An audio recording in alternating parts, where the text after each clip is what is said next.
ఇక్కడికైతే మాత్రం మూడోది ఇదేంటనుకున్నారా, ఇక్కడ సింహం బుర్ర సింగపూర్లో ఫేమస్ కదా, అక్కడైతే మాత్రం నైట్ టైం అయితే లైట్ షో ఉంటుందంట, మ్యూజిక్. అది నైట్ 9 గంటలకు ఆన్ చేస్తారంట. అది చూడడానికి కూడా లాస్ట్ అయితే వచ్చేసా.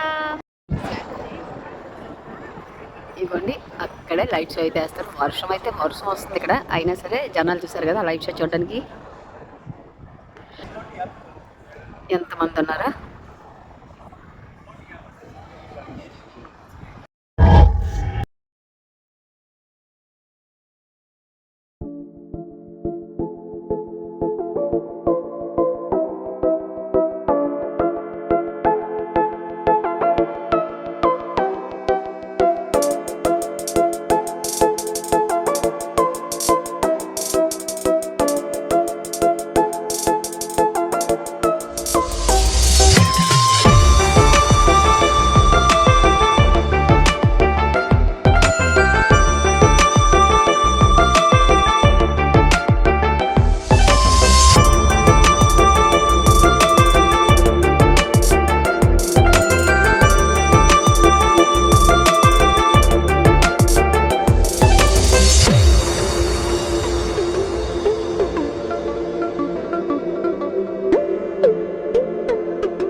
మొత్తానికి అయితే లైట్ షో ఖాళీ అయితే అయిపోయింది అనమాట. చూసారా మరి ఇది 3వ ట్రిప్ మాకు ఈ రోజు అయితే మరి వీడియో మీకు నచ్చిందా? మీరు ఇలాంటి లైట్ షో ఏమైనా చూడాలనుకుంటున్నారా? సరే కదా, మొత్తానికి అయితే లైట్ షో అయినప్పుడు ఎంత కలగా ఉంది ఇక్కడ, బ్యూటిఫుల్ ఉంది కదా. నాకైతే చాలా బాగా నచ్చింది. ఫస్ట్ టైం మన సింగపూర్ వచ్చింది లైట్ షో చూడడం కూడా. మనకి ఫ్రీ షో అంటే రోజుకి మూడు టైం ఇస్తారంట, అలాగా దానికి టైం ఉంటుందంట. అలాగా అరగంట సేపు అలాగ మోగించేస్తారు నీటిలో లైట్ వెళ్తాం. చూసారా మరి నచ్చిందా వీడియో మీకు? నచ్చిపోయి నాలాంటి వాళ్ళు కూడా మీరు లైక్ చేసి షేర్ చేసి సబ్స్క్రైబ్ చేయండి.